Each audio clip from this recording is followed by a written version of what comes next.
नमस्कार, मी आशिष जाधव. झी 24 तासच्या रोखोक चर्चेत तुमचं स्वागत. उद्या 1 मे अर्थात महाराष्ट्र दिन. महाराष्ट्र दिनाच्या पूर्वसंध्येला आपण महाराष्ट्रातल्या राजकीय संभ्रमावस्थेवरती चर्चा करतो आहोत. खरं तर हे दुर्दैवी आहे, पण नाईलाज आहे. ज्या पद्धतीनं नवा वाद हा पुढे आलेला आहे की मुख्यमंत्री उद्धव ठाकरे हे कोणत्याही सभागृहाचे म्हणजे विधानसभा आणि विधान परिषदेचे सदस्य नाही आहेत. त्यांना मुदतीत 6 महिन्याच्या मुदतीत 28 मेपर्यंत कुठल्याही परिस्थितीत आमदार व्हायचं आहे, तरच त्यांचं सरकार टिकेल अशी परिस्थिती आहे. म्हणून मग 24 एप्रिलला जी 9 जागांसाठी विधान परिषदेच्या निवडणूक लागली होती ती पुढं ढकलल्या गेल्यामुळं तिढा निर्माण झाला. आणि आता तो सोडवायचा असेल तर ज्या 2 जागा राज्यपाल नियुक्त आमदारकीच्या ह्या रिकाम्या आहेत, त्यातल्या एका जागेवरून मुख्यमंत्री उद्धव बाळासाहेब ठाकरे यांची नियुक्ती व्हावी, तशी विनंती, शिफारस, प्रस्ताव हा राज्य मंत्रिमंडळानं एक नव्हे तर 2दा राज्यपाल भगतसिंग कोश्यारी यांना पाठवला आहे, पण त्यावरती निर्णय नाही. अशातच काल मुख्यमंत्री उद्धव ठाकरे यांनी पंतप्रधान नरेंद्र मोदी यांना फोन केला, त्यांच्याशी संवाद साधला. जी माहिती पुढे येते आहे, खास करून ANI वृत्तसंस्थेनं जी बातमी दिलेली आहे ती धक्कादायक आहे. या फोनच्या कॉन्व्हर्सेशनमध्ये किंवा संभाषणामध्ये मुख्यमंत्र्यांनी पंतप्रधानांकडं काळजी व्यक्त केली, नाराजी व्यक्त केली, खंत व्यक्त केली. त्यात ते असं म्हणालेले आहेत, असं ANIचं म्हणणं आहे, या वृत्तसंस्थेचं म्हणणं आहे की उद्धव ठाकरे यांनी राजभवनाचा जो एकूणच राज्याच्या कारभारात हस्तक्षेप चाललेला आहे आणि त्यामुळं जी राजकीय अनिश्चितता, संभ्रमावस्था निर्माण झालेली आहे ती तुम्ही लवकर दूर करा. जर का मला आमदार करायचं नसेल वेळेत असं मनात नसेल राजभवनाच्या, तर मग मी राजीनामा देतो, असं मुख्यमंत्री उद्धव ठाकरे हे पंतप्रधानांना म्हणाले. तशी शंका व्यक्त केली गेलेली आहे. ANIनं ट्विट करून ही बातमी दिलेली आहे आणि म्हणूनच मग शंकेची पाल चुकचुकली आहे. खरंच आपण जी चर्चा करत होतो की आज न उद्या हा वाद मिटेल, हा खरंच पराकोटीला गेलेला आहे का? त्यातच बातमी पुढे येते जी झी 24 तासनं दिलेली आहे. मुख्यमंत्री उद्धव ठाकरे यांचे स्वीय सहाय्यक म्हणजेच PA मिलिंद नार्वेकर आज राज्यपाल भगतसिंग कोश्यारी यांना राजभवनावर जाऊन भेटलेले आहेत. ते मुख्यमंत्र्यांच्या आमदारकीला घेऊनच भेटलेले आहेत अशी ही माहिती मिळते आहे. आणि म्हणूनच आज आपल्याला चर्चा करावी लागते आहे की हा पेच प्रसंग इतका बाका आहे का की राज्यामध्ये त्यामुळं घटनात्मक पेच निर्माण होईल. आणि काल राष्ट्रवादी काँग्रेसचे प्रदेशाध्यक्ष आणि राज्य मंत्रिमंडळातले एक ज्येष्ठ मंत्री, जलसंपदा मंत्री जयंत पाटील यांनी तर आरोप केलेला आहे की राज्यात अघोषित आणीबाणी आहे असं म्हणून राष्ट्रपती राजवट लावण्याचे पडद्यामागे प्रयत्न सुरू आहेत. तसा प्रयत्न हा विरोधी पक्ष भाजपचा दिसतोय असा आरोप केलेला आहे. हे सगळं बघितल्यानंतर खरंच सामान्य माणूस म्हणून मराठी माणसानं या चर्चात्मक कार्यक्रमाचा कशा पद्धतीनं विचार करावा की खरंच ही चर्चा नाही आहे, तसा प्रसंग, तसा पेच हा राज्यात निर्माण झालेला आहे. आणि म्हणूनच मग आज आपल्याला ही चर्चा पुन्हा करावी लागते. आपल्यासोबत खरं तर या चर्चेत मान्यवर पाहुणे आहेत. आपल्यासोबत काँग्रेसचे ज्येष्ठ नेते उल्हासदादा पवार आहेत. तसंच आपल्यासोबत राज्याचे विधान परिषदेचे विरोधी पक्ष नेते प्रवीण दरेकर आहेत. आपल्यासोबत ज्येष्ठ पत्रकार आणि महाराष्ट्र टाइम्सचे वरिष्ठ सहाय्यक संपादक डॉक्टर विजय चोरमारे आहेत. तसंच आपल्यासोबत या एकूणच वादाचा अनेक दिवसांपासून पाठपुरावा करत असलेले झी 24 तासचे राजकीय प्रतिनिधी दीपक भातुसे सुद्धा आहेत. मी थेट उल्हासदादा पवार यांच्याकडे जातो, ज्येष्ठत्वाचा मान त्यांना देतो आणि चर्चेला सुरुवात करतो. उल्हासदादा, बघा असे प्रसंग या आधीसुद्धा आलेत. म्हणजे अगदी खोलात जायचं म्हटलं तर राज्यपाल नियुक्त आमदारांनी मुख्यमंत्री व्हावं का, किंवा मुख्यमंत्र्यांनी राज्यपाल नियुक्त कोट्यातून आमदार बनावं का, इथपासून ते कोरोनाची अपवादात्मक स्थिती बघता जर का विधान परिषदेची प्रस्तावित नियोजित निवडणूक ही पुढे ढकलली गेली असेल तर मग त्या काळात अपवादात्मक परिस्थिती म्हणून मुख्यमंत्र्यांच्या आमदारकीला परवानगी राज्यपालांनी द्यावी का? कारण तुम्हाला हे सगळं माहिती आहे, याआधी राज्य मंत्रिमंडळानं कधी शिफारस केलेली नाही आहे राज्यपाल नियुक्त कोट्यासाठी राज्यभवनाकडे. हे पहिल्यांदा घडतंय की राज्य मंत्रिमंडळानं निर्णय घेऊन शिफारस करणं, विनंती करणं, आणि त्यामुळं मग हा घटनात्मक पेच बनू शकतो का अशी शंका उपस्थित होत्या. म्हणजे राज्यपालांना निर्णय काय घ्यायचा आहे, त्यांच्या मनात काय आहे हे राज्य मंत्रिमंडळाला किंवा सरकारला माहिती आहे, म्हणून त्यांनी स्वतःवरती हे वैधानिक बंधन लादून घेतलंय. राज्य मंत्रिमंडळाच्या बैठकीत हा विषय उपस्थित करून तशी शिफारस केलेली आहे. दाल में कुछ काला है, काहीतरी आहे, कळत नाही आहे, दोन्ही बाजूकडनं ते स्पष्ट होत नाही आहे, पण काहीतरी निश्चित आहे, पेच निर्माण झालाय. दादा,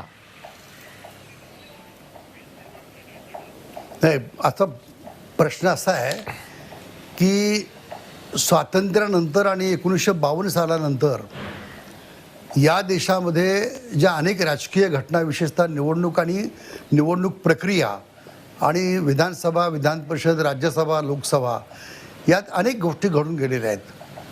परिस्थिती अशी आहे की आत्ता सन्माननीय मुख्यमंत्र्यांना राज्यपाल कोट्यातून MLC करावं की न करावं याची चर्चा आज या ठिकाणी काही उपस्थित केली गेलेली आहे. मुद्दा असा आहे, राज्य मंत्रिमंडळाचा प्रस्ताव वगैरे असा असतो, कसं असतं, कधीही मुख्यमंत्री जेव्हा राज्यपालांच्याकडे, आता उदाहरणार्थ राज्यपालांचं अभिभाषण हे जे अर्थसंकल्पीय अधिवेशनाच्या वेळी केलं जातं ते स्वतः राज्यपालांचे, म्हणजे राज्यपालच भाषण करतात राज्यपाल म्हणून, पण ते भाषण राज्याच्या मंत्रिमंडळाने माननीय मुख्यमंत्र्यांसहित त्याचा गोषवारा काय असावा, येणारा वित्तीय वर्षामध्ये आणि राजकीय याच्यामध्ये काय अर्थसंकल्पात तरतूद असावी, काय घडामोडी, असं हे राज्यपालांचं अभिभाषण, बरोबर आहे. तसंच सन्माननीय मुख्यमंत्री दरवर्षी दर 2 वर्षांनी ज्या राज्यपाल नियुक्त जागा रिक्त होतात त्याची नावं सुचवतात. ती माननीय मुख्यमंत्र्यांनी सुचवलेली म्हणजे काय, ती राज्य मंत्रिमंडळाने सुचवलेली, म्हणजे प्रातिनिधिक स्वरूपात नेते म्हणून, त्या राज्याचे प्रमुख म्हणून ते नावं सुचवतात. हा प्रघात आहे, ही परंपरा आहे, हे संकेत आहे, आणि हे आत्तापर्यंत कधीही मोडले गेलेले नाहीत. नंबर 1. आता नंबर 2 मुद्दा येतो की मुख्यमंत्र्यांनी राज्यपाल कोट्यातनं यावं की न यावं. एक तुम्हाला मी सांगतो, माझ्या माहितीप्रमाणे देशामध्ये, आता देशातल्या आपण राज्यातली विविध चर्चा नको, महाराष्ट्रातली करूया. डॉक्टर लिओन डिसोजा हे आपल्या महाराष्ट्राचे आरोग्यमंत्री होते. मुंबईचे माजी महापौर, अतिशय चांगले ग्रस्त होते. ते राज्यपाल कोट्यातून MLC झाले आणि त्यांना मंत्री केलं.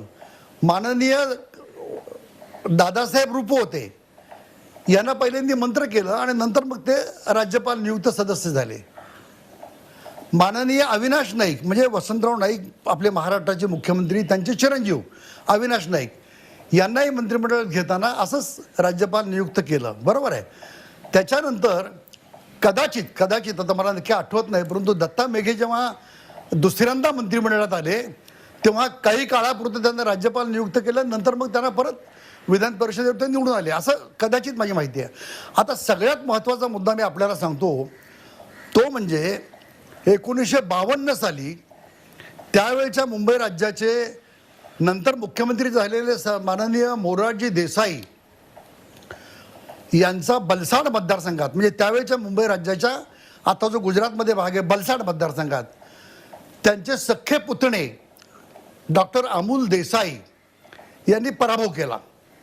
आणि तरीसुद्धा त्यांना त्यावेळच्या मुंबई राज्याच्या विधिमंडळाच्या काँग्रेस पक्षाचं गटनेता करण्यात आलं, म्हणजे मुख्यमंत्री करण्यात आलं. त्यानंतर अहमदाबादमधून गट 6-5 असा एक मतदारसंघ होता, त्या निवडणुकीत ते पोटनिवडणुकीत निवडून आले विधानसभेवर. पण आता हा जो मधला काळ आहे तो 6 महिन्यापेक्षा अधिक गेलेला आहे माझ्या माहितीप्रमाणे. त्याचं कारण असं आहे की वैकुंठवासी बाळासाहेब भारदे एक गांधीवादी नेते आणि राज्याचे आपले 10 वर्ष स्पीकर होते. वैकुंठवासी वि.स. पागे हे विधान परिषदेचे सदस्य होते. या 2 महान नेत्यांचा एक सत्संग आणि सहवास मला लाभलेला असल्यामुळं थोडंसं आठवतं, कधीतरी माननीय बाळासाहेब भारदे असं बोलताना म्हणाले होते, अरे गंमत झाली म्हणाले, काय दुर्दैवाने म्हणाले, ते मोरारजी देसाईंचा पराभव झाला, तो त्यांच्या पुतण्याने केला, आणि त्यांना मुख्यमंत्री काँग्रेस पक्षाने गटनेता म्हणून केलं आणि त्यांना राज्यपाल नियुक्त MLC केलं, असं ते त्यांच्याकडून बोललेलं मला आठवते. म्हणजे ऑथेंटिक नाही. आता ती माहिती मी गोळा करायला सांगितलेली विधिमंडळामध्ये. एक निश्चित की पहिला जो माझा भाग सांगितला की त्यांच्या पुतण्याने त्यांना पराभूत केलं, पराभूत झाल्यानंतरही ते मुंबई राज्यातल्या काँग्रेस पक्षाचे गटनेते म्हणून मुख्यमंत्री झाले आणि नंतर मग पोटनिवडणुकीत अहमदाबादमधून निवडून आले. पण मधला जो काळ आहे त्या मधल्या काळात ते MLC होते. ही 100% गोष्ट खरी आहे, पण ती अजून शोधून मला सापडलेली नाही आहे आणि मी प्रयत्न करतो. पण माझी ही माहिती आहे माननीय बाळासाहेब भारदे यांच्या बोलण्यामध्ये. हा समजा एक संकेत किंवा हा इतिहास किंवा हा घटनाक्रम किंवा त्या परिस्थितीमध्ये घडलेल्या गोष्टी. आता त्यावेळी काय असं काही अभूतपूर्व घडलेलं नव्हतं की तातडीने काहीतरी त्यामुळं करावं लागावं. उलट तो क्रम चालू होता. आजची परिस्थिती काय झालेली आहे की महाविकास आघाडीचं सरकार या राज्यामध्ये आलं. सन्माननीय उद्धव ठाकरे आत्ताचे मुख्यमंत्री यांची एकमताने निवड झाली. राज्यपालांनी त्यांना शपथ दिली आणि त्याच्या अगोदर काय काय ड्रामा घडला किंवा काय नाट्य घडलं ते तुम्हाला आम्हाला सर्वांना माहिती आहे. सर्वांना माहिती आहे. त्याच्या मी भाष्य किंवा त्याची चर्चा मी करू इच्छित नाही. पण हे झाल्यानंतर विधिमंडळाचं अधिवेशन झालं, उत्तम सुरळीत चालू झालं. नंतर विधान परिषदेच्या निवडणुका जाहीर झाल्या, त्याची प्रक्रिया सुरू झाली, फॉर्म भरायचा आता सुरुवात होणार.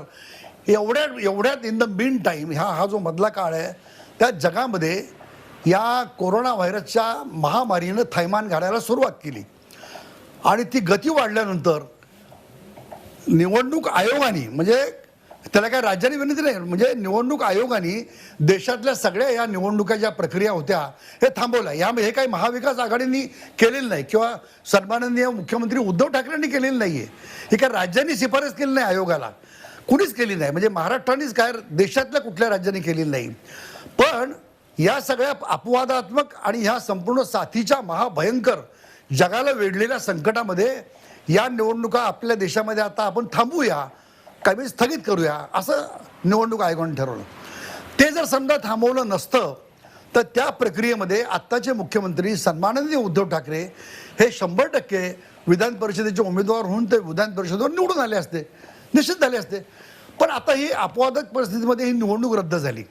निवडणूक रद्द झाल्यानंतर आता हा साथीचा जो किंवा लॉकडाऊनचा हा जो भाग आहे तो पार अगदी अमेरिका युरोपपासून ते आपल्या भारतापर्यंत सन्माननीय पंतप्रधान माननीय नरेंद्र मोदी हे लॉकडाऊन वाढवत चालले. तर ते बरोबरच अपरिहार्य आहे आत्ताच्या परिस्थितीमध्ये, त्यात काहीही चूक नाही, उलट ते योग्य करतायत. आत्ता राज्यामध्ये पण तोच निर्णय थोड्याफार 1-2 दिवसाच्या अगोदरच्या यांनी तो घेतलेला आहे लॉकडाऊनचा. त्यात काहीच अयोग्य नाही, चुकीचं नाही, बरोबर आहे. कारण ते काळाची गरज आहे, ती सर्वांनी पाळली पाहिजे. आता या परिस्थितीमध्ये जर 6 महिन्याच्या कालावधीमध्ये निवडणुकाच कुठल्या होणार नसतील आणि यात काही राज्य सरकारची चूक नाही, यात काही सन्माननीय मुख्यमंत्री उद्धव ठाकरे यांची काही चूक नाही, कोणाचीच नाही आहे किंवा घटनेची पण नाही. पण घटनेच्या ज्या परंपरा आहेत, चौकटी आहेत, त्या परंपरेप्रमाणे एकदा राज्य सरकारने या विशेषतः नामनियुक्त सदस्यांच्या मध्ये हे सांगितल्यानंतर राज्यपाल असं कधी विलंब लावत नाहीत. परंतु दुर्दैवानं या राज्यातले विरोधी पक्ष नेते ज्या पद्धतीनं माननीय राज्यपालांना भेटतात, ज्या पद्धतीने भेटतात, या आघाडीच्या सरकारनं शिफारस केलेली असताना सुद्धा विलंब होतोय.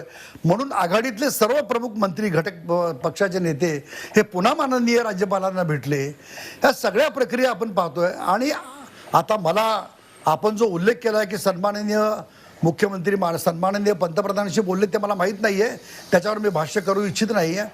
परंतु या संपूर्ण संकट काळामध्ये एक प्रक्रिया आणि तीही कोट्यावधी लोकांच्या जीवाशी खेळ करणारी आणि ही आत्ता या सरकारच्या वतीनं अत्यंत सौजन्यानं, अत्यंत संयमानं, अत्यंत विनयशीलपणे, अत्यंत कार्यरत राहून सन्माननीय मुख्यमंत्री आणि त्यांचे सर्व सहकारी, सर्व प्रशासकीय यंत्रणा, सगळ्या शासकीय मोठे मोठे हॉस्पिटल्स, त्यामध्ये करणारे आरोग्य कर्मचारी, डॉक्टर्स, आपल्या वेगवेगळ्या महापालिकांचे सर्व कर्मचारी आणि पोलीस दल विशेषतः हे सगळे घटक हे अतिशय रात्रीचा दिवस करून काम करत असताना आता या गोष्टीकडे आपण गांभीर्याने पाहायचं का हा विलंबाचा खेळ करत बसायचं, हा खरं म्हणजे चिंतनाचा विषय आहे आणि तो जाणकारांनी संबंधितांनी लक्षात घेण्याचा आहे. आणि म्हणून असा विलंब जेव्हा होतोय तेव्हा सन्माननीय मुख्यमंत्र्यांना किंवा आपल्या सर्वांना कुणालाही हे काळजी वाटण्याचं 100% कारण आहे. आणि ते अशी अस्थिरता जर समजा दुर्दैवाने या महाराष्ट्राच्या सरकारमध्ये आली, समजा आली तर म्हणतोय मी, तर काय हा का वरून मला कल्पना नाहीये. ठीक आहे त्याची मी कल्पना उल्हास करू दादा, मी शकत पुन्हा नाही. येणार आहे त्याचे तुमच्याकडे, परिणाम- पण तुम्ही एक महत्वाचा मुद्दा छेडलेला आहे की 1 मेच्या पूर्वसंध्येला आपण ही चर्चा करतोय महाराष्ट्र दिनाच्या, आणि राज्यात राजकीय अस्थिरता आहे की नाही हेही तपासून बघतोय. आपल्यासोबत विधान परिषदेचे विरोधी पक्षनेते प्रवीण दरेकर सुद्धा आहेत. प्रवीण दरेकर, खरं तर मुख्यमंत्र्यांची अवस्था ही इंग्रजीमध्ये खूप चांगली फ्रेज आहे, कॅच 22, म्हणजे इकडे आड तिकडे विहीर, ज्याला मराठीमध्ये आपण सोप्या भाषेत कोंडी म्हणूया ना, कोंडी. ते कोंडीत अडकलेले दिसत आहेत, त्यांच्यासमोर पर्याय दिसत नाही आहे. नाईलाजास्तव मग कदाचित शरद पवारांच्या सांगण्यावरून असेल, पंतप्रधान नरेंद्र मोदींना त्यांनी फोन केला, त्यांच्याशी चर्चा केली, आणि ANIनं जे वृत्त दिलेलं आहे, जी बातमी दिलेली आहे, ती माझ्या लेखी खूप महत्त्वाची आहे. पत्रकार म्हणून मला त्या बातमीतलं मर्म कळतं, म्हणून मी सांगतो. मी ते ट्विट ANIनं बातमी देताना जे दिलेलं आहे ते वाचतो आणि त्यावरच तुम्हाला प्रश्न विचारतो. Maharashtra CM Uddhav Thackeray called PM about his nomination, म्हणजे आमदारकीच्या प्रस्तावाबाबत. ही आस्क फॉर हेल्प, त्यांनी मदतीची विचारणा केली, मदत मागितली. Saying if it doesn't happen, जर का हे झालं नाही, he will have to resign, मला राजीनामा द्यावा लागेल. त्यावरती PM said he will look at the matter and get more details. मी या प्रकरणामध्ये किंवा या चॅप्टरमध्ये लक्ष घालतो, अधिक सविस्तर माहिती घेतो, तुमच्यापर्यंत येतो, अशी सोर्सेस टेल ANI, सूत्रांनी ANIला माहिती दिली, अशी बातमी ANIनं दिलेली आहे. प्रवीण दरेकर, लोकनियुक्त सरकार महाराष्ट्रामध्ये आहे. तुमची निवडणूकपूर्व आघाडी शिवसेनेबरोबर होती, नंतर ती तुटली आणि मग शिवसेनेनं राष्ट्रवादी आणि काँग्रेसबरोबर सरकार बनवलं. पण त्यांच्याकडे बहुमत आहे असा दावा तेही करतायत. फ्लोअरवर सुद्धा त्यांनी ते सिद्ध करू हे सांगितलेलं आहे किंवा केलंही आहे.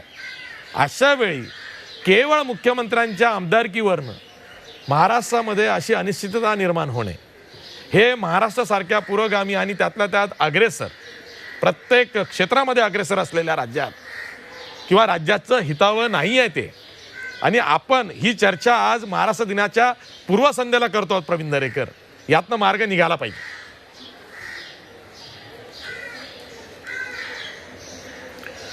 आशिष, खरं म्हणजे आपल्या एका गोष्टीवर माझा आक्षेप आहे की महाराष्ट्राच्या जनतेच्या लोकमताचं सरकार आहे, तर तसं नाही. महाराष्ट्रातील जनतेचा जनादेश हा शिवसेना आणि भारतीय जनता पार्टी युतीला होता आणि त्यांचं मेजॉरिटीनं या ठिकाणी आमदार निवडून आले होते. परंतु आता एकत्रित येऊन सरकार बनलंय तर सरकार आहे ते सत्तेत आहेत, ते मुख्यमंत्री आहेत, यावर काय आक्षेप असायचं कारण नाही. जनाधार हा युतीला होता. आज आशिष, या विषयावर मला वाटतं तिसऱ्यांदा चर्चा होते. या 5-6 दिवसामध्ये हॅट्रिक एका विषयावरची चर्चा मी हे बऱ्याच काळानंतर या ठिकाणी पाहतोय. आणि हा विषय हा आपण अत्यंत लावून धरलेला दिसतोय चिकाटीनं. कारण आपल्याला महाराष्ट्राची काळजी आहे, तशी आम्हालाही या ठिकाणी महाराष्ट्राची काळजी आहे. परंतु एक गोष्ट या ठिकाणी मला सांगायची आहे की जी गोष्टच झाली नाही, कोण बोललं नाही, ती पुन्हा पुन्हा झाली, अशा प्रकारचं चित्र उभं करण्याचा केविलवाना प्रयत्न दुर्दैवानं काही मंडळी या ठिकाणी करतायत. आपण आज बघाल की देवेंद्रजी फडणवीस किंवा विरोधी पक्षनेते त्या ठिकाणी गेले राज्यपालांना भेटायला राजभवनात, म्हणजे त्यांच्यासमोर हाच अजेंडाचा विषय आहे, अशा प्रकारचं शंकेचं काहूर मला वाटतं यांच्या मनातनं बाहेर येत नाही. दिवसेंदिवस ते अधिक गडद होताना दिसतंय. आता ठराव पाठवला मंत्रिमंडळानं, चुकीचा पाठवला. का पाठवला? प्रशासन आहे, एवढे दिग्गज सर्व नेते असताना चुकीचा ठराव जाऊ कसा शकतो, त्याच्या खोलात मी जाऊ इच्छित नाही. पुन्हा असं कळलं की ठराव नीट हवाय, त्या फॉर्मॅटमध्ये तशा प्रकारचे सोपस्कार पूर्ण करून ठराव पाठवण्यात आला. आता ठराव पाठवलेला आहे, त्यांचं शिष्टमंडळ महाविकास आघाडीचं राज्यपालांना भेटलंही आहे आणि मला वाटतं अजून 27 मे पर्यंत या ठिकाणी अवधी आहे. आणि त्याच्यामुळे मला एक कळायला मार्ग नाही, जसं काही राज्यपालांचा निर्णय नक्की झालेला आहे, जसं काय भारतीय जनता पार्टीच्या मंडळींनी सांगून राज्यपाल कन्व्हिन्स झाले आहेत, विधान परिषदेवर नियुक्ती करणारच नाहीत, अशा प्रकारचं एक चित्र या ठिकाणी पुन्हा पुन्हा निर्माण करून त्याला कोरोनाचा आधार देत, त्या ठिकाणी कोरोनाची भयंकर परिस्थिती आहे, याच्यामध्ये अराजकता होईल वगैरे, मला वाटत नाही अशी कोणाच्या नियुक्तीवरना अराजकता होते असं काय मला वाटत नाही. आणि जिथे सरकार नसतात तिथे पण प्रशासन त्या ठिकाणी जे विषय असतो ते हाताळत असतं आणि सरकार असलं तरी भूमिका हाताळण्याची प्रशासन बजावत असतं. आणि अराजकता वगैरे मला असं काही वाटत नाही. काही निवडक 5-25 लोक सोशल मीडियाच्या माध्यमातून अराजकता निर्माण करतील आणि ते तसं चित्र वेगवेगळ्या पद्धतीने करतायत, हे मला या ठिकाणी निदर्शनास आणावंसं लागतंय. आपण एक म्हणालात आशिषजी, मी आता काय माध्यमांवर अविश्वास दाखवायचा एवढं काय धाडस करणारा मी मोठा नेता नाही. आणि ANI सारख्या एका महत्वाच्या वृत्तसंस्थेनं सांगितल्यानंतर आपल्यासारख्या माध्यमांनी त्याचा पुनरुच्चार सर्वच माध्यमांनी केल्यानंतर आम्ही या विषयापासून या ठिकाणी झालंच नाही बोलणं योग्य ठरेल असं मला वाटत नाही. आणि तसं बोलायचं काही कारण नाही. याचं कारण भारतीय जनता पक्षाचा या ठिकाणी जाणीवपूर्वक विरोध करण्याचा प्रयत्न झालाय का? तर अजिबात नाही. तर कसं आत्याबाईला मिशा असत्या तर देवेंद्रजी गेले म्हणजे त्या ठिकाणी बोललेच असतील, त्यांच्यासोबत मी अनेकदा होतो, अशा प्रकारचा विषय झाला नाही. इतकंच नव्हे तर पक्षाचे प्रदेशाध्यक्ष चंद्रकांत दादा पाटील यांनीही त्या ठिकाणी सांगितलं, आम्हाला काही विरोध करायचं कारण नाही, त्यांना आमच्या शुभेच्छा आहेत. परंतु आता विषय हा ऐरणीवर आलाय की सन्माननीय उद्धवजी ठाकरे साहेब आज त्या ठिकाणी पंतप्रधान नरेंद्र मोदी साहेबांशी बोललेले आहेत. आणि आता ANI सारखं वृत्त सांगताय म्हणजे त्यांना कुठून तरी सोर्स लागला असणार. एक तर आदरणीय उद्धवजी ठाकरे साहेबांच्या यंत्रणेच्या माध्यमातून किंवा पंतप्रधान कार्यालयातनं, याच्यापेक्षा मला वाटतं काही टेलिफोनिक काहीतरी त्या ठिकाणी माहिती घेण्याची यंत्रणा आहे की काय मला माहीत नाही. आणि त्यावर ना विषय ऐरणीवर आलाय की आता ते झाल्यानंतर आता बाजूजी आपण मांडताय की पेच निर्माण झालाय, परंतु काल तर पेच सुटला होता. काल अशा बातम्या आल्या आणि सोशल मीडियात तर त्या ठिकाणी अभिनंदन, विधान परिषदेची निवडणूक झाली, सगळा बिनविरोध होणार, संकट टळलं. मला वाटतं आपण प्रत्येक विषयावर या ठिकाणी भूमिका माध्यमांच्याही बदलत आहेत, आमच्या विश्लेषकांच्याही या ठिकाणी बदलत आहेत. आणि माझं म्हणणं आहे की पंतप्रधान नरेंद्र मोदी साहेबांशी या ठिकाणी जर बोलणं उद्धवजी ठाकरे साहेबांचं झालं असेल, त्यांच्या पहिल्यापासून ऋणानुबंध आहेत, त्यांना त्या ठिकाणी छोटा भाऊ म्हणून त्या ठिकाणी संबोधलेलं आहे. आणि अशा वेळेला जर त्या ठिकाणी पंतप्रधान नरेंद्र मोदी साहेब या ठिकाणी जर त्यांना या कामी मदत करणार असतील, कारण शेवटी मदत जरी करायची असेल तरी संविधान आणि घटनेमध्येच ती त्या ठिकाणी मदत त्या नियमाने होणार आहे. आणि जर ती होणार असेल तर आम्हाला दुःख व्हायचं काय कारण आहे? या राज्यामध्ये मुख्यमंत्र्यांना विधान परिषद होऊन त्या ठिकाणी भारतीय जनता पक्षाला पोटशूळ व्हायचं काय कारण आहे? आम्ही त्या ठिकाणी विरोधी पक्षाच्या मानसिकतेत गेलोय, विरोधी पक्ष म्हणून आम्ही काम त्या ठिकाणी करतोय, कोरोनामध्ये जिथे सरकारला मदत करायची तिथे मदत करतोय, सेवा कार्य मोठ्या प्रमाणावर या ठिकाणी करतोय.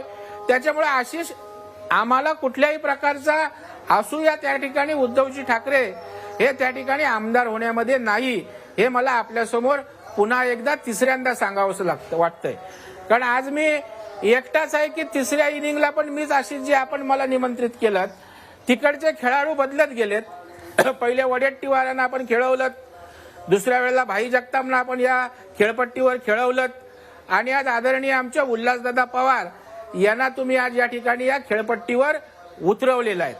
आणि त्याच्यामुळे विरोधी पक्ष नेत्याच्या समोर जरी खेळाडू बदलले तरी वाद तोच आहे, वाईट त्याचं वाटतंय, दुर्दैव ते आहे.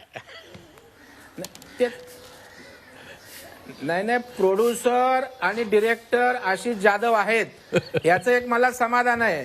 नाही तर मीच एकटा इथे असायचो आणि समोर प्रोड्युसर पण त्या ठिकाणी जर निर्माता या चर्चेचा पुन्हा बदलला तर आणखी गोंधळ व्हायचा. नाही त्याच्यामुळे आपण प्रवीण दरेकर समजून घ्या आहे. महाराष्ट्राची परंपरा काय ती समजून घ्या. बघा, राज्यपालांना प्रस्ताव देऊन आज 20 दिवस झाले. पुन्हा 2 दिवसापूर्वी राज्य मंत्रिमंडळाची विशेष बैठक बसली. त्यांनी पुन्हा फेर विनंती केली, पुन्हा फेर प्रस्ताव पाठवलेला आहे. याआधी पार्श्वभूमी अशी आहे की राज्यपाल नियुक्त कोट्यासाठी जी 2 नावं राष्ट्रवादी काँग्रेसनं पाठवली होती ती राज्यपालांनी नामंजूर केलेली आहेत आणि खुद्द मुख्यमंत्र्यांच्या नावावर सुद्धा ते निर्णय घेत नाही आहेत आणि त्यामुळे ही अगतिकता वाढलेली आहे. बघा, आता आपण जनतेचा कौल घेऊ शकत नाही कारण करोना काळात आपल्याला ते करता येणार नाही. पण जनता बघताय ना, सगळं काय चाललंय हे कळत नाही असं जनतेला वाटणार नाहीये. विजय चोरमारे, माझ्या बोलण्यात काही चुकीचं आहे? मी काही चुकीचं बोलतोय?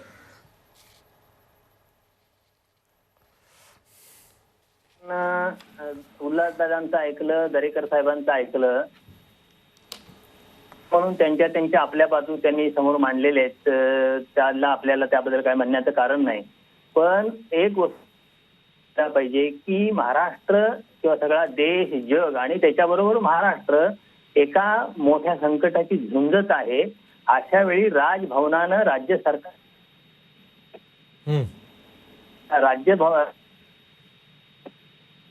सहकार्याची भूमिका घ्यायला पाहिजे.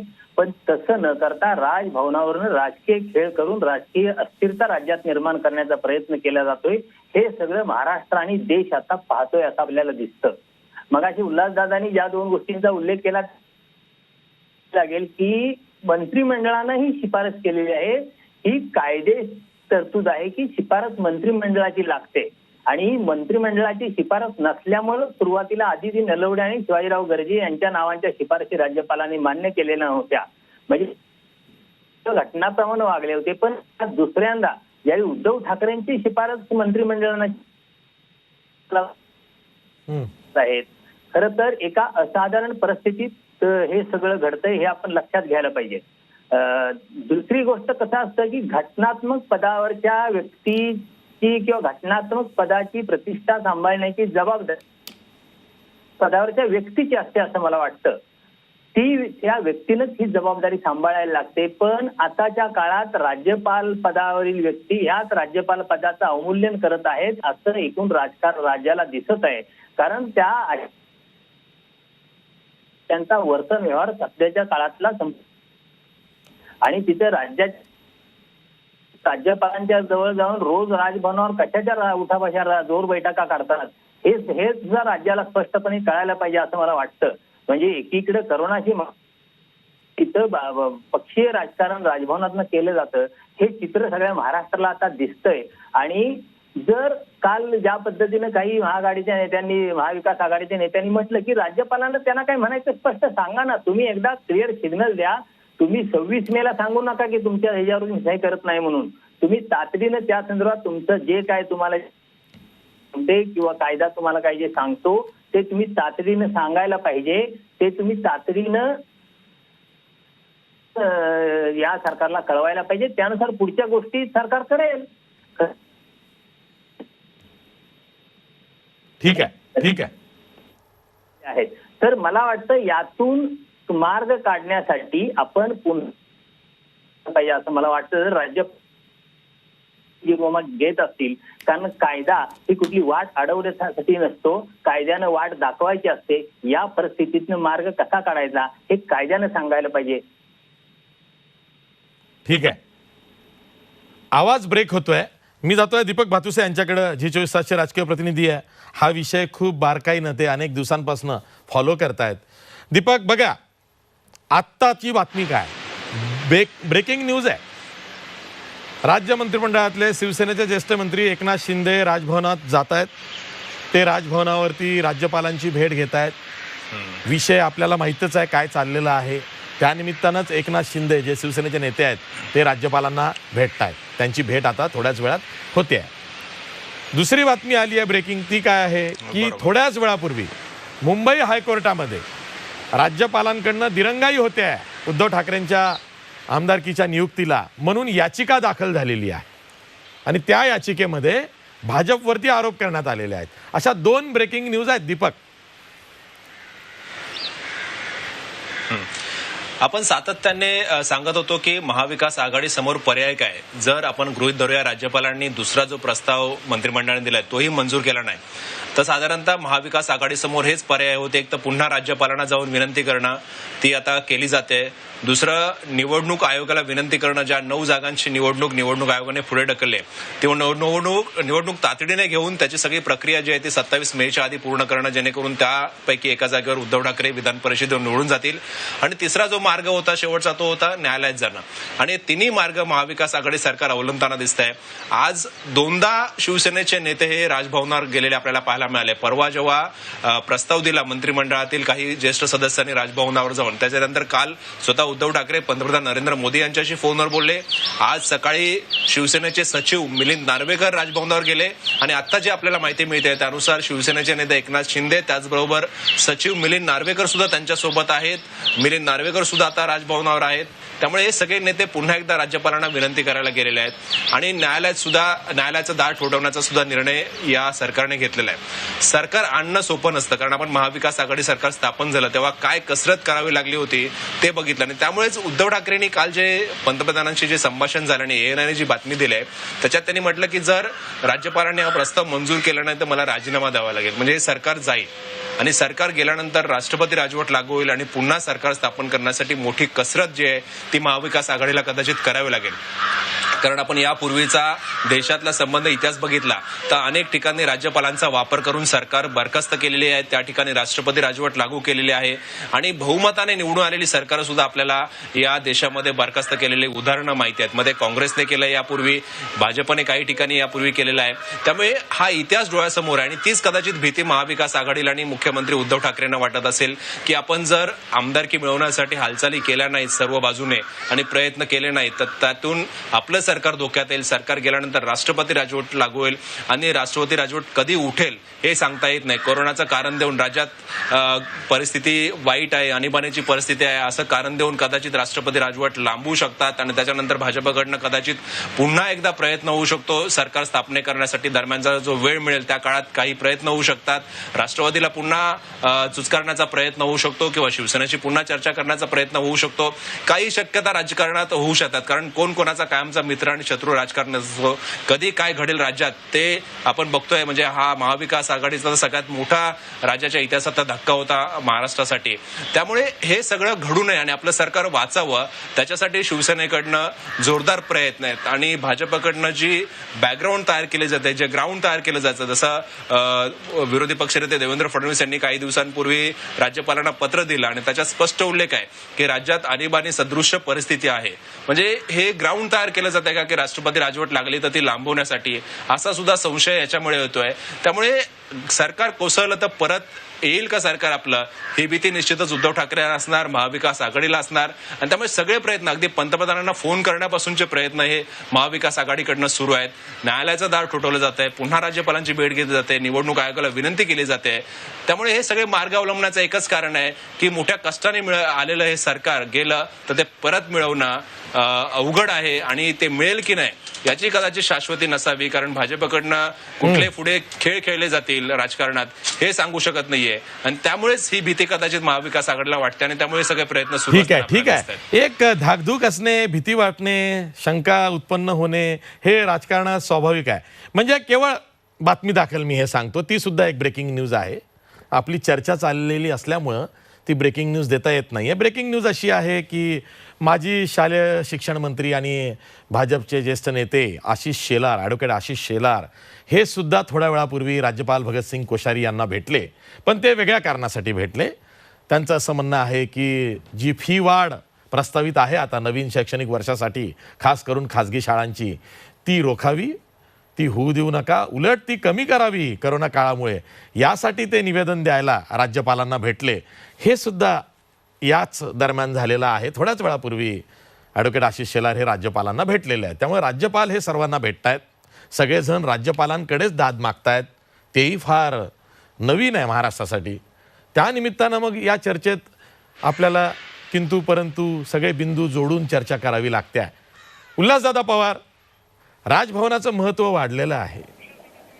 राजभवनाने निर्देश सुद्धा राज्य मंत्रिमंडळाला दिलेले आहेत. म्हणजे वैधानिक विकास महामंडळाच्या जी मुदत संपलेली आहे, मुदतवाढ जर का देत नसाल तर तिथे जे कर्मचारी आहेत त्यांना तरी मुदतवाढ द्या, असे निर्देश, तसं पत्र राज्यपालांनी हे राज्य मंत्रिमंडळाला किंवा सरकारला दिलेलं आहे. त्यामुळे राज्यपाल त्यांचं काम चोख बजावतात, अगदी चोख बजावतात.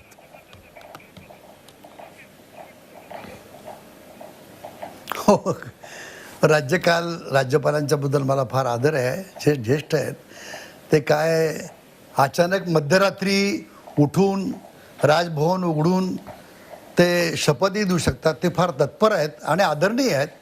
आणि आत्ताच माननीय भोसले यांनी सांगितल्याप्रमाणे आपले प्रतिनिधी त्यांनी फार छान सांगितलं. पण मला एक सांगायचं आहे की सत्तेची भीती वगैरे आहे ना, हा शब्द मला काही आत्ताच्या परिस्थितीमध्ये बरोबर वाटत नाही. ठीक आहे, लोकशाहीमध्ये कसं असतं, सत्ता येते आणि सत्ता जात असते. पण आत्ताची जी परिस्थिती आहे त्या परिस्थितीमध्ये, आणि हे का असं वाटतं की मध्य प्रदेशामध्ये करोनाचं संकट घोंगावत असताना डिले म्हणजे दिरंगाई केली गेली, लॉकडाऊन आणि तिथल्या आमदारांना वगैरे वगैरे संधी दिली, हे आपण पाहिलं आहे. म्हणजे तेही जनतेने पाहिलेलं आहे. आणि जनता ही सगळ्या गोष्टी अत्यंत बारकाईने पाहते, एक लक्षात घ्या.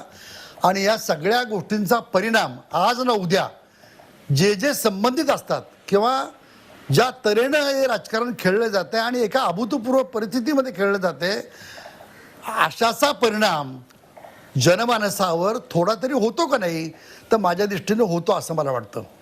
आणि म्हणून प्राध्यापक उल्हास बापटांसारखे घटनातज्ञ, अनेक घटनातज्ञ या देशातले आणि या राज्यातले, हे सांगतायत की माननीय राज्यपालांचं पद त्यांनी ज्या घटनात्मक तरतुदी आहेत, संकेत आहेत, परंपरा आहेत, त्याचं पालन त्यांना करावं लागेल. त्याने आंध्रचं उदाहरण उल्हास बापटांनी दिलेलं होतं. ते काय मी आता विस्ताराने या ठिकाणी देत नाही.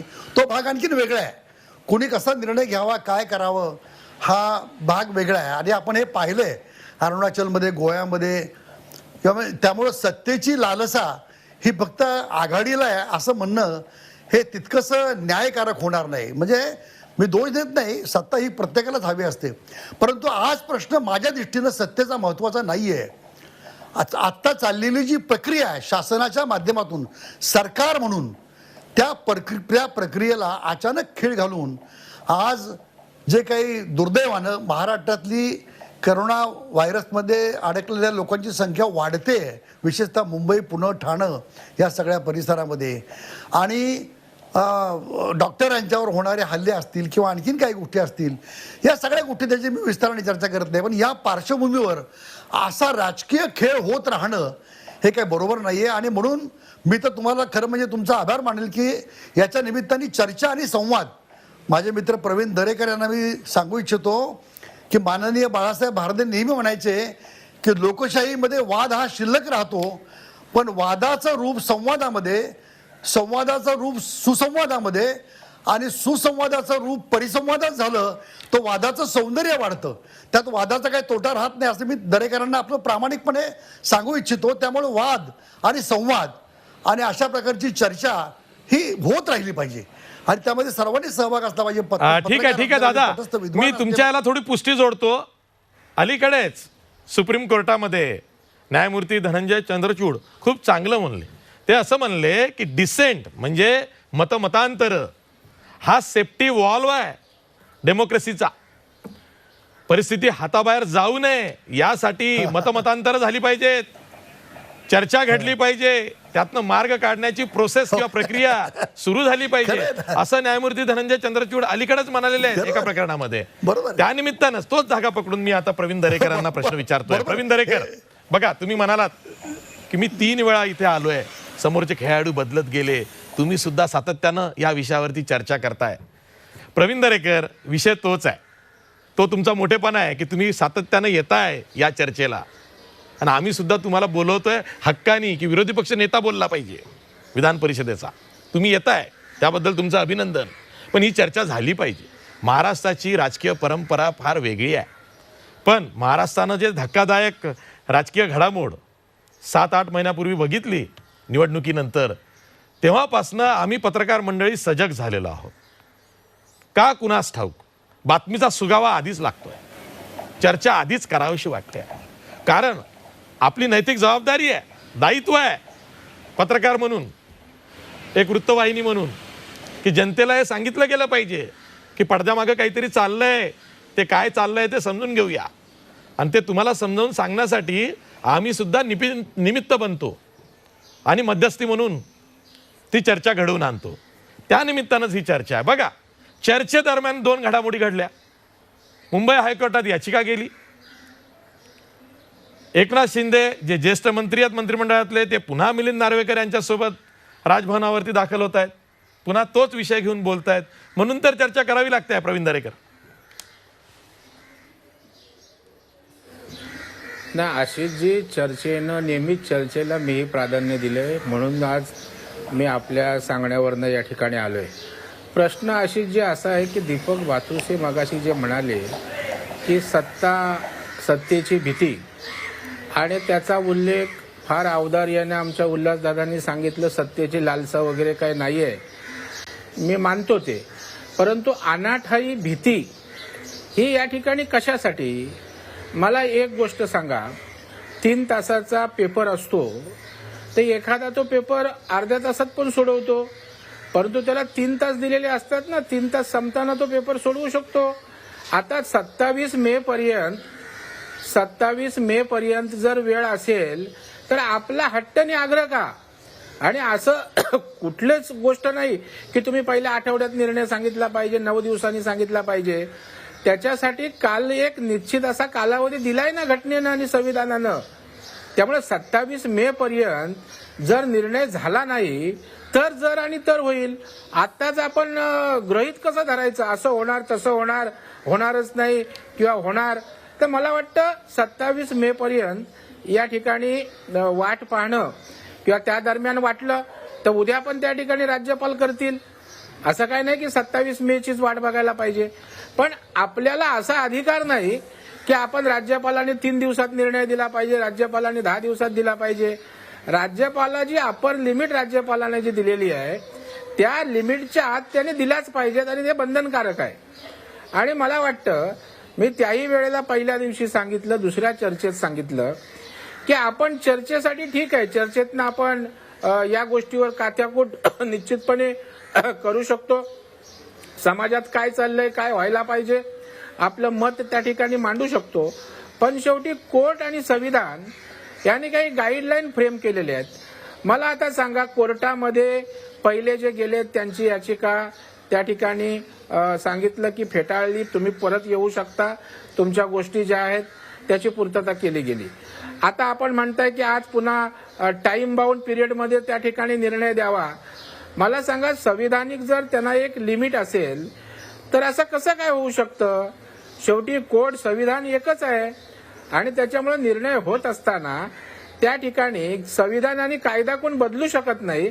आणि त्याच्यामुळे मला वाटतं आपण कितीही काही बोललो, संविधानामध्ये जे आहे, घटनेनं राज्यपालांना जे अधिकार दिलेत, ज्या निकषांमध्ये त्यांना नेमणुका करायच्या आहेत, मला वाटतं त्या नेमणुका राज्यपाल ते करतील, आणि निकष नसतील तर त्याप्रमाणे ते निर्णय घेतील. आता मगाशी जे सांगितलं चोरमारे साहेबांनी की पहिल्या 2 नियुक्त्या ज्या रद्द केल्या, त्या मंत्रिमंडळाचा ठराव नव्हता म्हणून केला. माझ्या माहितीप्रमाणे तसं काही नाहीये, कारण मंत्रिमंडळाचे ठराव नसताना अशा प्रकारच्या नेमणुका त्या ठिकाणी पत्रावर झालेल्या आहेत, आणि त्यामुळे त्या कारणांमुळे त्या नेमणुका झालेल्या नाहीत. तर 6 महिन्याचा काहीतरी कालावधी उरलेला आहे, आणि त्यामध्ये डिस्क्रिप्शन पॉवर राज्यपालांना असते. आता हेही खरं आहे मला माहीत नाही, पण मला मिळालेली माहिती आहे. आणि त्यामुळं त्या 2 नेमणुका त्या ठिकाणी थांबल्या आहेत, आणि मग त्या निकषामध्ये बसतात का कलाकार, साहित्यिक, पत्रकार जे काय आहे त्याच्यामध्ये बसत नाहीत.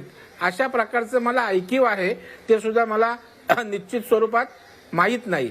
आणि त्याच्यामुळे मला वाटतं या सर्व गोष्टींमध्ये आता तर पंतप्रधानांशी बोलणं झालेलं आहे. त्यामुळं राज्यपाल, पंतप्रधान, घटना, नियम आणि उद्धवजी ठाकरेंचे असणारे पंतप्रधानांशी संबंध, या सगळ्या गोष्टीतनं निश्चितपणे आपण ठीक आहे, सकारात्मक ठीक आहे. या ठिकाणी अपेक्षित करूया. आपण त्या ठिकाणी निगेटिव्हच होणारच नाही अशा प्रकारे जो आपला ठीक आहे. focus काय असतं प्रवीण दरेकर, जसं तुम्ही तुमच्या उत्तरात म्हणालात की परीक्षा देताना 3 तासाच्या वेळेमध्ये तो पेपर त्यांनी व्यवस्थित सोडवायचा असतो. 3 तासाची ती कालमर्यादा असते. अहो, पण काही काही स्पर्धात्मक परीक्षा अशा आहेत की 1 तासाचा वेळ आहे, 60 मिनिटांचा, आणि प्रश्न सोडवायचे आहेत 150. त्याला प्रत्येक सेकंदाला पळावं लागतं. जर का त्यांनी असा विचार केला की नाही माझ्याकडे आता 1 तास वेळ आहे, मग त्याचे 150 प्रश्न कसे सोडवून होणार? तो त्यात नापास होतो. म्हणून ती घाई दिसते आहे. हो, 1 तासात तो नियोजन करणार ना. 1 ठीक आहे, तासामध्ये नियोजन 1 करणार. तासाचं नियोजन कदाचित करणार. त्या नियोजनाचाच 3 भाग तासाचे म्हणून मग राजभवनावरती भेटीगाठी होत असतील, असंही आपण गृहीत धरूया. परीक्षा किती तासासाठी असते, आशिषजी, कुठली परीक्षा किती तासासाठी असते हे अगोदर कळतं. तिथं पेपरला गेल्यावर नाही कळत. आता तुला 1 तास ठीक आहे, ठीक आहे, ठीक आहे. हा, पेपरच कठीण असेल तर आता करायचं काय? किती दिवसात निर्णय आता घ्यावा? सोडवायचा कसा हे हेच माहित ठरलेलं नसेल तर आहे मग ना. काय करायचं? हा, पेपर कठीण की सोपा हे विद्यार्थ्यावर अवलंबून आहे. आता काय? ठीक आहे, ठीक आहे, पेपर ठीक आहे, सेट तर ठीक आहे. आता काय विद्यार्थ्याची आशिषने कोंडीच केला झाली असेल, तो तरी काय करणार? असंही झालं असेल. ठीक आहे, ठीक आहे, ठीक आहे. विजय चोरमारेंना विचारूया. डॉक्टरेट आहेत ते, डॉक्टर विजय चोरमारे. हा जो परीक्षाचा किंवा पेपर आहे, विद्यार्थी कोण आहे सर्वांना माहिती आहे. मुख्यमंत्री उद्धव ठाकरे आहेत, त्यांना पेपर सोडवायचा आहे. पण पेपर तपासणारे जे आहेत राज्यपाल भगतसिंग कोश्यारी, ते कसा तपासतील हे विद्यार्थ्यांना माहीत नाही.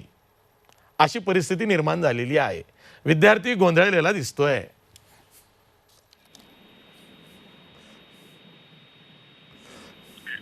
हॅलो आशिष. हा सर बोला. हॅलो. सर बोला. हा विद्यार्थी गोंधळलेला आहे असं वाटत. हम्म, विद्यार्थी ज्या आत्मविश्वासानं काम करतो, हम्म. ज्या करतोय आणि समोर येणार पाहता विद्यार्थी गोंधळलेला आहे असं मला वाटत नाही. पण परीक्षक निर्णय लांबून. हम्म. हा सर, आवाज ब्रेक होतोय. हा. हा आजचा खरा मुख्य प्रश्न हा आहे की अस्थिर परिस्थितीमुळे लोकांच्यात संभ्रमाचं वातावरण निर्माण झालेलं आहे. इथं कुणीही गोंधळलेलं नाही. मला राज्यपालही गोंधळलेले दिसत नाहीत आणि मुख्यमंत्रीही गोंधळलेले दिसत नाहीत. सगळे आपापल्या जागी नीट आहेत, आपापली कामं व्यवस्थित करतायत. फक्त हा निकाल लवकर लागला तर जो विद्यार्थ्यानं परीक्षा दिलेली आहे आणि ज्यांच्यासाठी तो काम करतोय त्या सगळ्यांच्याच मनातलं संभ्रम दूर होईल, ही आजची खरी अडचण आहे. आणि ही संभ्रमावस्था कायम टिकून एक अस्थिरतेचं वातावरण निर्माण व्हावं अशी परिस्थिती राजभवनाकडून निर्माण केली जाते. हा यातला मुख्य आक्षेप आहे. आशिष, ठीक आहे, ठीक आहे. मी शेवटी दीपक भातुसे यांच्याकडे जातोय. दीपक भातुसे, बघा, कोणी किती आक्षेप घेतलं, काही म्हटलं तरी आपलं काम आपण करतो आहोत. कारण बातमीदारी करताना टायमिंग फार महत्त्वाचं असतं. कोणतीही बातमी सहज कधी मिळत नाही आणि सहज कधी फुटत नाही, आणि ती काही अशी सहजासहजी जन्माला येत नाही. कार्यकारण भाव त्यात असतोच असतो, आणि म्हणून मग ही चर्चा करावी लागते. त्या अनुषंगानं हे प्रकरण दिसतं तितकं सोपं नाही आहे. सकाळी मिलिंद नार्वेकर भेटायला गेलेत, आता पुन्हा मिलिंद नार्वेकरांबरोबर राज्य मंत्रिमंडळातले ज्येष्ठ मंत्री शिवसेनेचे नेते एकनाथ शिंदे जात आहेत. मध्यंतरी मुख्यमंत्री आणि पंतप्रधान यांचं फोनवर संभाषण होतं आहे.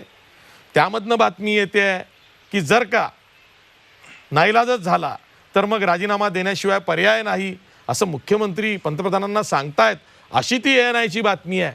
हे गंभीर प्रकरण आहे, दिसतं तेवढं सोपं नाही आहे. आणि योगायोगानं उद्या महाराष्ट्र दिन आहे. कदाचित उद्या तोडगा निघावा अशी सबंध महाराष्ट्राची इच्छा आहे, पण ते होईलच असं सांगता येत नाही आहे.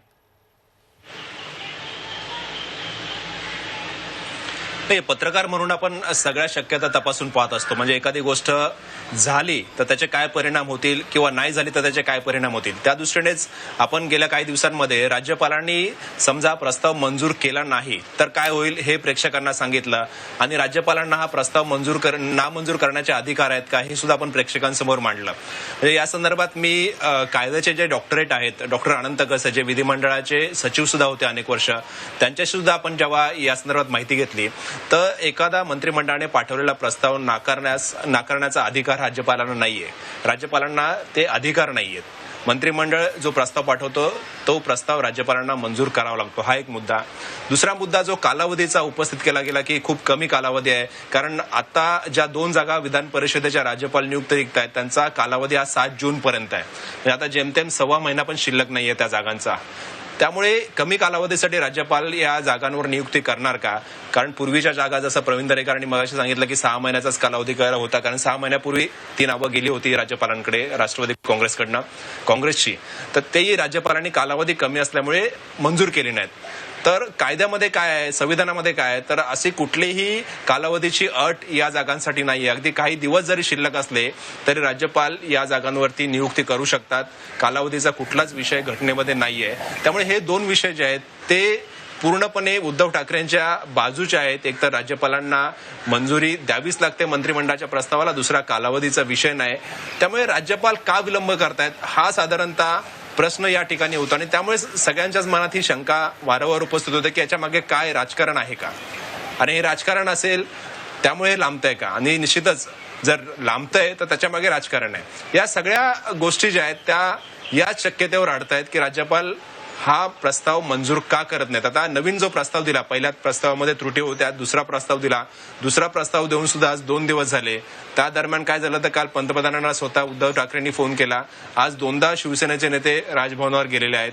त्यामुळे याच्यात आता राज्यपालांची भूमिका महत्वाची आहे. राज्यपाल संविधानानुसार जाणार की कोणाचा दबाव आहे त्याच्याखाली राज्यपाल काम करणार, अशी सुद्धा चर्चा राज्यात आहे की राज्यपाल दबावाखाली आहेत.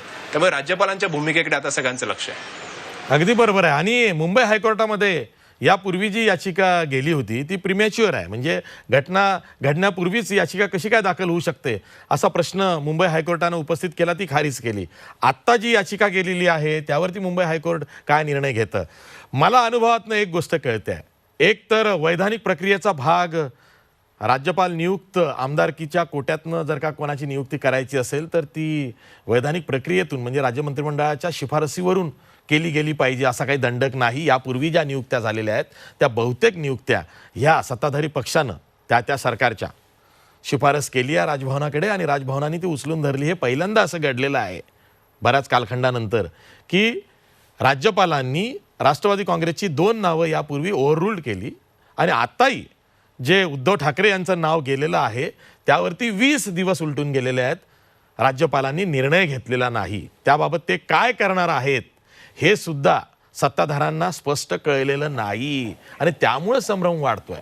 सत्ताधाऱ्यांमध्ये संभ्रम दिसतोय, उलटसुलट बातम्या येत आहेत, तुम्ही आम्ही चर्चा करतो आहोत. त्यामुळं खरं तर जनता गोंधळलेली आहे आणि महाराष्ट्रासारख्या पुरोगामी अग्रेसर राज्याला ते परवडणारं नाही आहे. उद्या महाराष्ट्र दिन आहे, 1 मे आहे. त्या दिवशी तरी चांगली खुशखबर येऊ अशी अपेक्षा करूया. इथंच थांबतोय. सर्व मान्यवर पाहुण्यांचे आभार मानतोय. पाहत राहा Zee 24 तास, रहा एक पाऊल पुढे.